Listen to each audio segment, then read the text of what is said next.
بسم الله الرحمن الرحيم ألف لام را تلك آيات الكتاب المبين إنا أنزلناه قرآنا عربيا لعلكم تعقلون نحن نقص عليك أحسن القصص بما أوحينا إليك هذا القرآن وإن كنت من قبله لمن الغافلين إذ قال يوسف لأبيه يا أبت إني رأيت 11 كوكبا والشمس والقمر رأيتهم لي ساجدين আলিফ লাম র এগুলো হচ্ছে একটি সুস্পষ্ট গ্রন্থের আয়াত। নিঃসন্দেহে আমি একে আরবি কোরআন হিসেবে নাজিল করেছি যেন তোমরা তা অনুধাবন করতে পারো। হে নবী, আমি তোমাকে এ কোরআনের মাধ্যমে একটি সুন্দর কাহিনী শোনাতে যাচ্ছি যা আমি তোমার কাছে ওহী হিসেবে পাঠিয়েছি, অথচ তার আগ পর্যন্ত তুমি এ কাহিনী সম্পর্কে ছিলে সম্পূর্ণ বেখবর লোকদেরই একজন। এটা হচ্ছে সে সময়ের কথা যখন ইউসুফ তার পিতাকে বলল, হে আমার পিতা, আমি স্বপ্নে দেখেছি 11টা তারা, চাঁদ ও সূরজকে আমি এদের আমার প্রতি সাজদাবানত অবস্থায় দেখেছি। একথা শুনে তার পিতা বলল, হে আমার স্নেহের পুত্র, তুমি তোমার এই স্বপ্নের কথা কিন্তু তোমার ভাইদের কাছে বলে দিও না, তারা তোমার বিরুদ্ধে ষড়যন্ত্র আঁটতে শুরু করবে, কেননা শয়তান মানুষের খোলাখুলি দুশমন।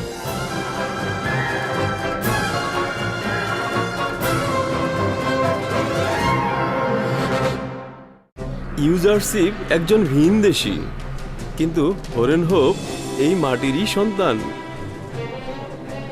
তার মানে হরেন হোপকে এখন থেকে ইউজারশিপের আদেশ আমল করে চলতে হবে। এই সিদ্ধান্ত বিবেক সম্পন্ন নয়। ইউজারশিপ একজন ভিনদেশী, আমাদের ভাগ্যলিপির উপরে তার আধিপত্য বিস্তার করতে দেয়া ঠিক হবে না। সে মিশরে বড় হয়েছে এবং প্রশিক্ষণ প্রাপ্ত হয়েছে। মিশরের জনগণের প্রতি সে সহানুভূতিশীল এবং রাজ্য পরিচালনায় তার দক্ষতা রয়েছে। কত বস্তা গম রয়েছে? প্রায় 100 বস্তা। আরও কি সরবরাহ করতে পারবে? মুদ্রা দিলে যত চান ততই দেওয়া যাবে, সমস্যা নেই। দাম কত? সেই সময় আর বেশি দূরে নয় যখন আমুনের খাদেম ও তার খোদাদের পরাজয় ঘটবে। অজ্ঞামোহরের শেখর শুকিয়ে ফেলা এত সহজ নয়। তাদের সব জায়গায় প্রভাব রয়েছে, এমনকি আমার মাতা বানুতিকেও বিশ্বাস করতে পারছি না, এবং আমি চিন্তায় থাকি হয়তো প্রথম আঘাত তার কাছ থেকেই আসবে। এটা একটি লড়াই মহামান্য বাদশাহ। গোয়েন্দা বৃত্তি ও সংবাদ সংগ্রহ একটি সাধারণ ঘটনা। এমনকি এও সম্ভাবনা রয়েছে যে হত্যা করে নিশ্চিহ্ন করে দিতে পারে। যেমন করে ইতোপূর্বে খাদেমগণ কর্তৃক মরহুম বাদশাহ ও তার পরিবারকে হত্যার চেষ্টা করা হয়েছিল। জনাব ইউজারশিপ, আপনি কি রাজমহলে খাদেমদের যোগাযোগ সম্বন্ধে কিছু জানেন? প্রথমত রাজদরবারের লোকজন ও ইবাদতখানার খাদেমদের মধ্যে যোগাযোগের উৎস সন্ধান করা হয়েছে। এখন চোখে চোখ রাখা হচ্ছে, প্রয়োজন হলে হামলা করে তাদেরকে নিশ্চিহ্ন করে দেয়া হবে। না, রক্তপাত করার বিষয়ে আমি একমত নই। জনাব ইউজারশিপের উদ্দেশ্য হত্যা নয়, অর্থাৎ তাদের হত্যার প্রয়োজন নেই, শুধু রাজমহল থেকে বের করে দিলেই হবে। আপনি কি বলছেন দালাল চক্রকে রাজমহলে শনাক্ত করেছেন? জি আমার বানু, খুব দ্রুতই তাদেরকে চিহ্নিত করা হবে, চিন্তার কোনোই কারণ নেই।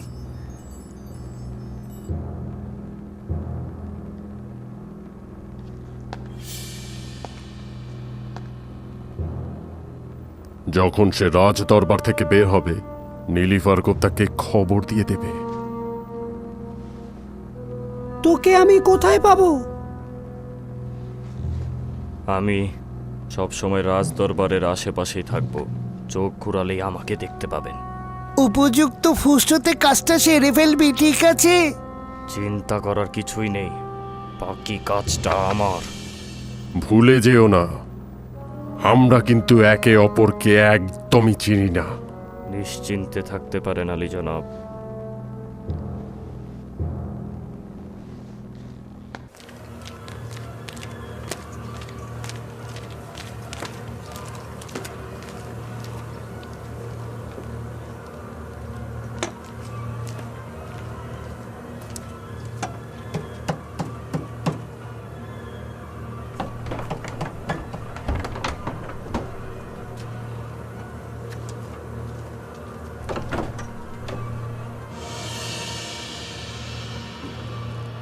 আমি তো আগেই বলেছি, আমার আর কোনো কিছুই করার নেই। আমি বহু চেষ্টা করেছি, কিন্তু কোনো ফায়দা করতে পারলাম না। আমার পুত্র তাকে অত্যন্ত ভালোবাসে, কোনো অজুহাতেই তাকে পদচ্যুত করবে না, পরিবর্তনও করবে না। যদি আমেন হতিব ইউজারসিফকে দায়িত্ব থেকে অব্যাহতি না দেয়, তবে আমরাই তাকে দুনিয়ার জমিন থেকে সরিয়ে দিব। তোমাদের যা ইচ্ছে করো, আমাকে আর এর মধ্যে টেনো না। চিন্তা করবেন না বানু, আমরা নিজেরাই এতে পারদর্শী।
জনাবে আলী ইউজারসিফ, দাস মালিক ও ধনী ব্যক্তিদের আয়কর প্রদান অভাবনীয় ছিল।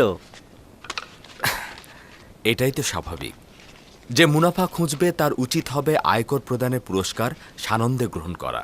1 বছরের আয়কর পূর্বে প্রদান করবে, পরবর্তী 2 বছরের আয়কর মাফ হয়ে যাবে। আলী জনাব, অন্যান্য শহরের আয়কর জমাদানের জন্য আমরা কোনো কাজ করব না?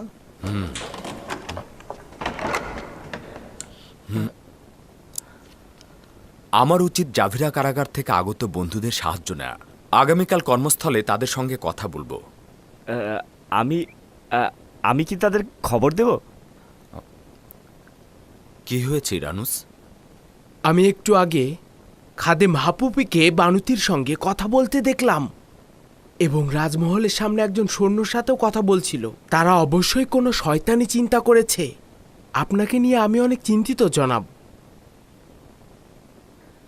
তাদেরই মৃত্যু থেকে ভয় পাওয়া উচিত যাদের কোনো আশ্রয় কেন্দ্র নেই, অথবা সে দুনিয়ার মায়ার জালে বন্দী হয়ে রয়েছে। আলী জনাব, আপনি তো শুধুমাত্র আপনার একার নন, আপনি মিশরের সকল জনগণের চোখের মণি।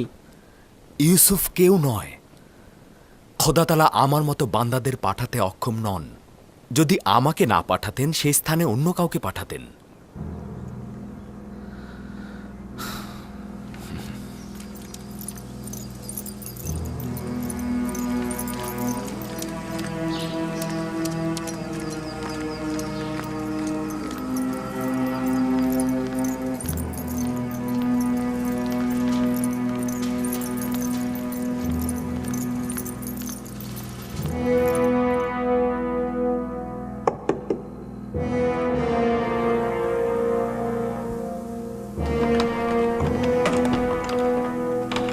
কি হয়েছে? কিছু কি ঘটেছে? বানুর নিফারতিতির সঙ্গে কাজ রয়েছে।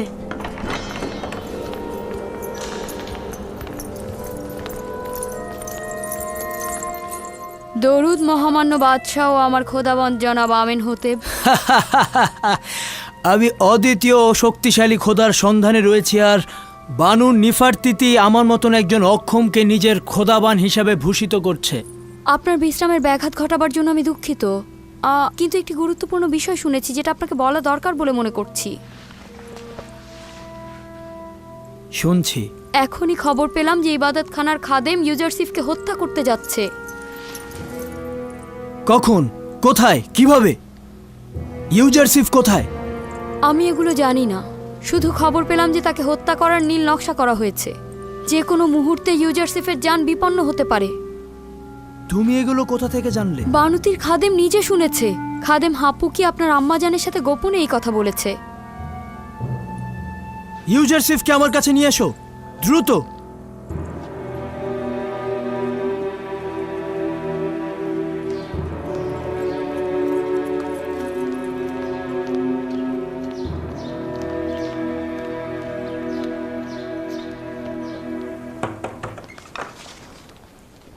দরুদ আজিজে মিশর জনাব ইউজারসিফ।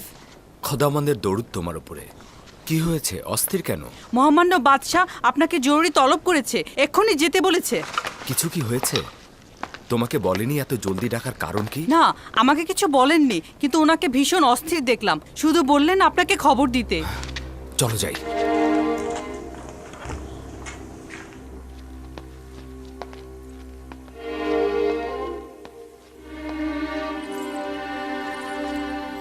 দরুদ আমার মহামান্য বাদশাহ আমেন হতেব।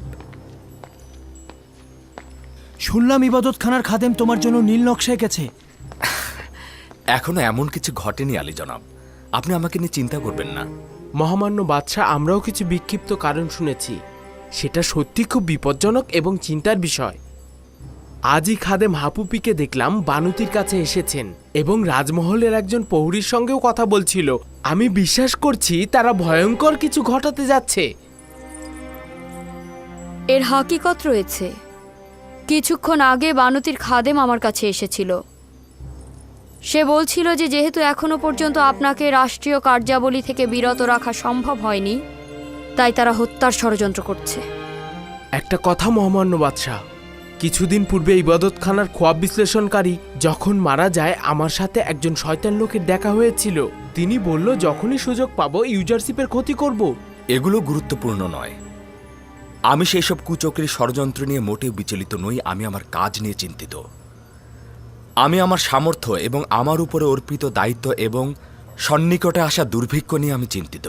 আমার মরহুম আব্বাজান শুধুমাত্র আমুনের খাদেমদের বিরোধী ছিল, কিন্তু আমি আমুন এবং আমুনের খাদেমদের বিপক্ষে রয়েছি। এই আইন যত দ্রুত সম্ভব নিশ্চিহ্ন হয়ে যাক। আমি যত দ্রুত সম্ভব এই বিষয়ে চূড়ান্ত সিদ্ধান্ত নিব। আগামীকাল দেরিও হয়ে যেতে পারে। যদি শামশিরকে কোনো কারণে বাইরে নিয়ে আসা হয়, তবে সেটা তার মালিকের জন্য বিপদ ডেকে নিয়ে আসে। ইবাদতখানার বিরুদ্ধে ছোট্ট একটি পদক্ষেপ জনগণকে আমাদের বিরুদ্ধে খেপে তুলতে পারে। অপরদিকে আমুন মন্দিরে রক্ষিত বিশাল ধনসম্পদ দ্বারা হাজার হাজার মানুষকে মিশরের হুকুমতের বিরুদ্ধে খেপিয়ে তোলা সম্ভব। এতে অনেক নিরীহ মানুষের মৃত্যু ঘটতে পারে। তুমি তো দেখতেই পাচ্ছ দিনের আলোতে আমাদের মহলে কিভাবে গোয়েন্দাগিরি চলছে এবং তোমাকে হত্যার পরিকল্পনাও করছে। তুমি কি বলছো তাদের সুযোগ করে দেব, যা পরে আর ফেরত পাওয়া যাবে না? যদি আমার মহামান্য বাদশাহ শান্ত থাকেন, তো আমি একটি পথ বাতলে দিতে পারি, যেটা আপাতত খাদেমদের ষড়যন্ত্রের হাত থেকে আপনাকে রক্ষা করতে পারে। শুনছি, আমি খাদেমদের ষড়যন্ত্র থেকে বাঁচতে চাই। তা কি করে সম্ভব? প্রথমে মহামান্য বাদশার নিকট আমি একটি সওয়াল করতে চাই, অতঃপর খাদেমদের বিরুদ্ধে লড়াইয়ের কৌশল আমি বলবো।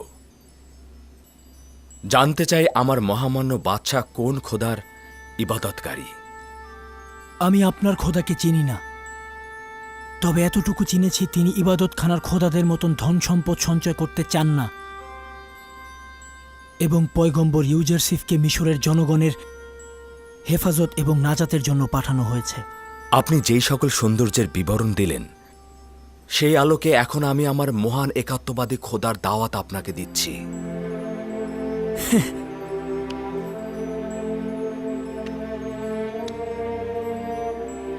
কোনো প্রয়োজন নেই, কেননা এখন আমি একাত্মবাদী খোদার অনুসারী। হ্যাঁ, আমার একাত্মবাদী খোদা? হ্যাঁ, একাত্মবাদী খোদা, যে খোদা সকলকে সমানভাবে আলো দেয় এবং যার রহমত সকলের সত্তার জন্য বর্ষিত হয়, যে খোদার হাতে সকল সত্তার প্রাণ নিহিত, নদী নালা অফুরন্ত ফসলের বৃদ্ধি যার হাতে। মহামান্য বাদশাহ, আপনার পেরেশান হওয়া উচিত নয়। পুনরায় বেহুশ হয়ে যেতে পারেন। আমি আতুন খোদার ইবাদত করি, যাকে ছাড়া সমস্ত ভূমণ্ডল নিথর ও নির্জীব, তোমার একাত্মবাদী খোদা কি সেই আতুন নয়? আমি এখনো সঠিকভাবে বুঝতে পারিনি। মহামান্য বাদশাহ কি সেই খোদার কথা বলছেন যিনি সূর্যকে আলোকিত করেন এবং সারা জাহানের খালেক? আপনি কি তার প্রতি ঈমান এনেছেন? তার পয়গম্বরের প্রতি ঈমান আনছি। আমি কি এই খোদাকে অতুন নামে অভিহিত করতে পারি? তাকে 1000 নামে ডাকা যায়। পৃথিবীর বিভিন্ন প্রান্তে তাকে বিভিন্ন নামে ডাকা হয়। মহামান্য বাদশাহ আমেনহোতেপ তাকে আতুন নামে সম্মোহিত করতে পারেন। আমেনহোতেপ, আমি আমার এই আমেনহোতেপ নাম নিয়ে ত্যক্ত, বিরক্ত। আমি আমুনের নাম নিয়ে ত্যক্ত। আমি আতুনের ইবাদত করি। আমার নাম এখন থেকে অখনাতুন। অসম্ভব সুন্দর নাম, অতুন ইবাদতকারী, অখন আতুন, অখনাতুন। আগামীকাল থেকে নিজের দিন জাহির করব। সবাই জানুক এখন থেকে আমার নাম অখনাতুন। একাত্মবাদী অদৃশ্য খোদার ইবাদত করি এবং সকলকে বলবে যেন একাত্মবাদী খোদার ইবাদত করে এবং মিশরের অসংখ্য খোদার সাথে সম্পর্ক ছেদ করে যেন তাদের ধ্বংস করা হয়। আমি আপনার নাম ও একাত্মবাদী খোদার ইবাদত সম্পর্কে সহমত পোষণ করছি, কিন্তু জনগণের জন্য একাত্মবাদী খোদার ইবাদত বাধ্যতামূলক এবং তাদের আইন ধ্বংসকে কল্যাণকর মনে করছি না। কেন নয়? এতে করে আপনি জনগণের বিরোধিতার সম্মুখীন হবেন। লোকজন এখনো আমুনকে ভালোবাসে, আর আপনি যদি নিজের নাম ও আইন পরিবর্তন করেন তবে লোকজন দ্বিধাগ্রস্ত হবে, কেননা আপনাকে তারা তাদের খোদার পুত্র মনে করে। এতে আমুনের প্রতি আপনার দুর্বলতা প্রকাশিত হবে, আর অনেকেই হয়তো আপনার পথ অনুসরণ করবে। এই পরিস্থিতিতে ইবাদতখানার খাদেমগণ আপনার নাম পরিবর্তনে রাগান্বিত হবেন। তা তো অবশ্যই হবে। আমি চাইছি এই নাম ও আইন পরিবর্তন একটি আনুষ্ঠানিক প্রক্রিয়ার মাধ্যমে সকল জনগণের সম্মুখে আঞ্জাম দেয়া হোক এবং মিশরের সকল জনগণকে তা অবহিত করা হোক। এটি খাদেমদের আতঙ্কের মধ্যে ফেলে দেবে, কারণ বাদশার আইন পরিবর্তন মানে আমুনের অমর্যাদা। এভাবে ক্রমান্বয়ে রাজমহলে আমুনের ইবাদতখানা বন্ধ করে দিব এবং বানু ও নিফারদিতিকে একাত্মবাদী খোদার ইবাদতে আনব। এভাবে ক্রমান্বয়ে ইবাদতখানার খাদেমদের রাজমহলে প্রভাব কমে যাবে। এই প্রক্রিয়ার কারণে জনাব ইউজারশিপের প্রতি অবশ্যই হুমকি আসবে, কেননা এই ঘটনার জন্য জনাব ইউজারশিপকেই দোষারোপ করা হবে। চিন্তা করো না ইরানুস, খোদাবন্দ আমার হেফাজত করবে। জনাব ইউজারশিপ, খোদাবান নিজের পয়গম্বরকে হেফাজত করছেন। খোদাবান তার পাহারায় আছেন। তার মানে এই নয় যে আমরা তার পাহারায় থাকব না। আমরা আমাদের পয়গম্বরের হেফাজত করব, তাকে কখনোই একাকী ছাড়বে না।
সমস্ত মিশরের মালিক বাদশাহ তৃতীয় আমেনহোতেবের সন্তান চতুর্থ আমেনহোতেব সঙ্গী সাথী নিয়ে প্রবেশ করছেন।